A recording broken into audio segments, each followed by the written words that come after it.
Hello everyone, welcome to my channel Physics by Neetu. Today we will discuss on velocity time graph of a uniformly accelerated motion. देखो, हमने last वाले lecture में uniform motion के बारे में understand किया था, velocity time graph for uniform motion, और वो किस तरह से आया था, straight line parallel to time axis, है ना। और हमने क्या कहा था कि उसमें क्या रहती है, वेलोसिटी ऑफ एन ऑब्जेक्ट क्या रहती है, कांस्टेंट, उसकी वेलोसिटी चेंज ही नहीं करती है विद रिस्पेक्ट टू टाइम, है ना। तो अगर हम यूनिफॉर्म मोशन की बात करें, देखो यूनिफॉर्म मोशन में, और हम कहें यूनिफॉर्म मोशन में एक्सेलरेशन की वैल्यू होगी कि नहीं।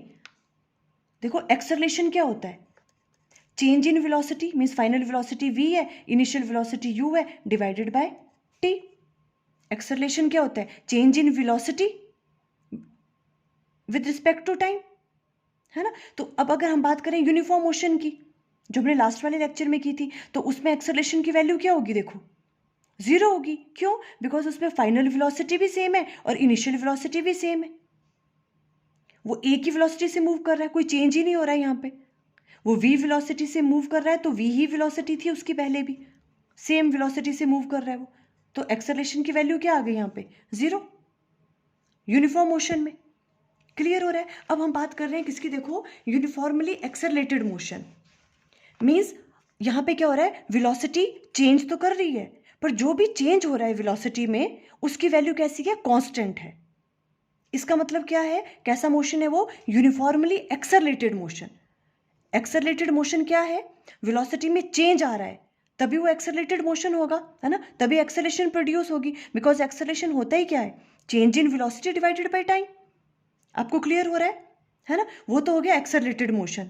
बट अगर हमने साथ में इसमें यूज कर रहे हैं यूनिफॉर्मली एक्सेलरेटेड मोशन, इसका मतलब क्या है, जो भी एक्सेलरेशन प्रोड्यूस हो रही है बॉडी में, क्लियर है, वो कैसी है, यूनिफॉर्म है।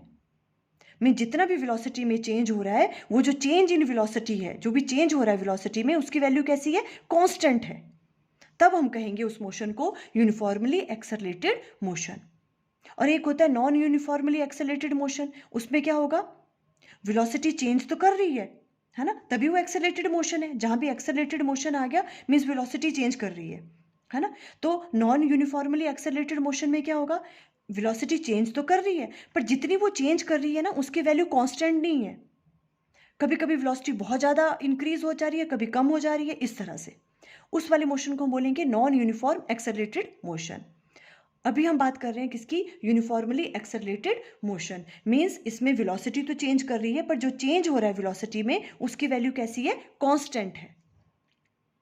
कांस्टेंट वेलोसिटी से वो क्या कर रहा है, चेंज हो रहा है उसमें बॉडी में, उसे हम कहते हैं यूनिफॉर्मली एक्सेलरेटेड मोशन। अब देखो हम वेलोसिटी टाइम ग्राफ ड्रॉ करेंगे किसके लिए, यूनिफॉर्मली एक्सेलरेटेड मोशन के लिए।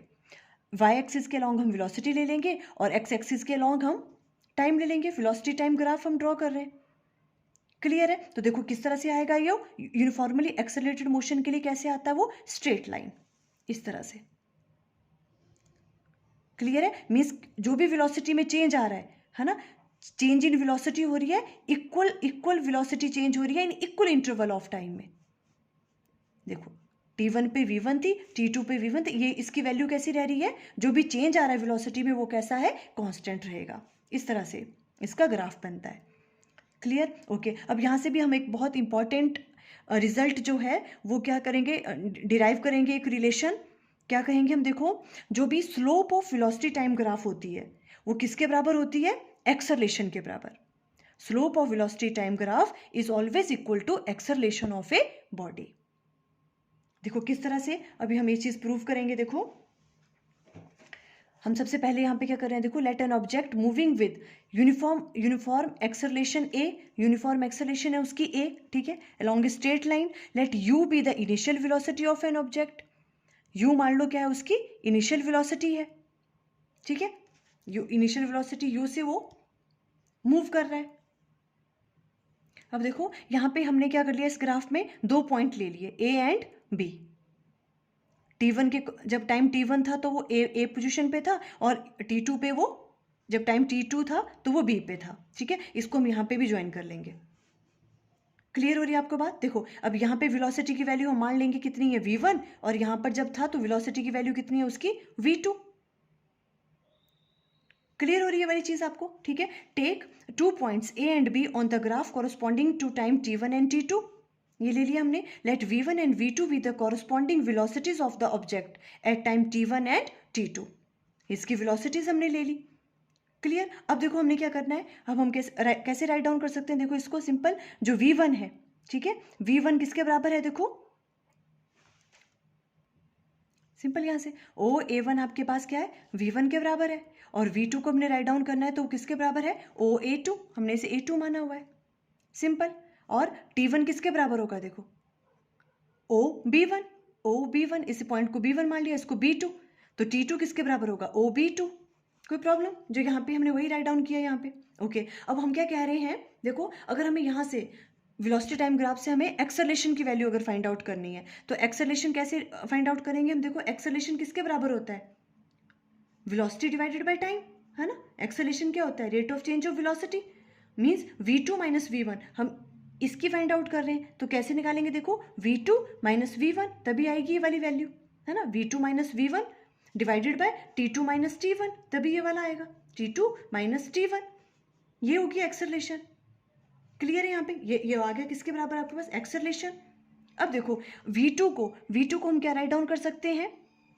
देखो आपके पास v2 है ओ a2 माइनस ओ a1, है ना.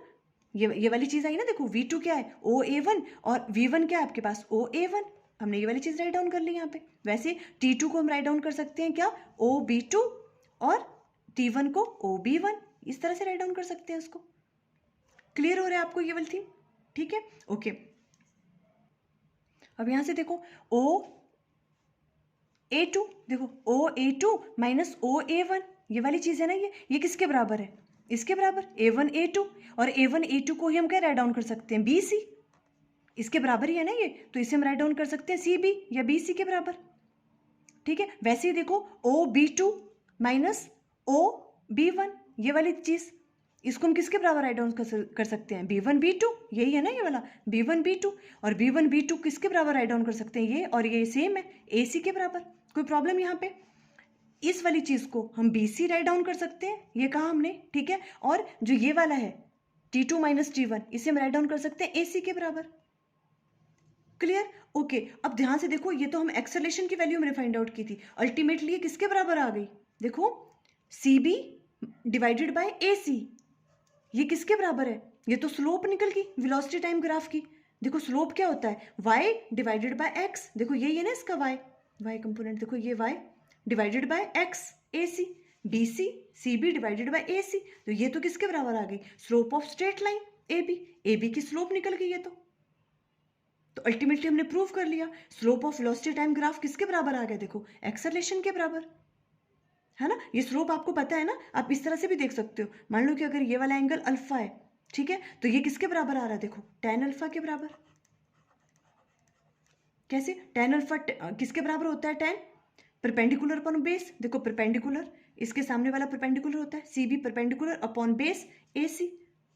और tan अल्फा ये क्या होता है? tan अल्फा स्लोप होता है ना. तो ये किसके बराबर आ गया? Slope of A straight line. और ये किसके बराबर आ गया? देखो एक्सेलरेशन के बराबर. हेंस हमने प्रूव कर लिया कि जो भी आपके पास slope of velocity time graph होती है वो किसके बराबर होता है? एक्सेलरेशन के बराबर होता है. ठीक है, ये चीज भी एग्जाम में प्रूव करने को आ सकती है, तो आप इस तरह से प्रूव करोगे. आई थिंक आपको क्लियर हो गया. Okay, thank you.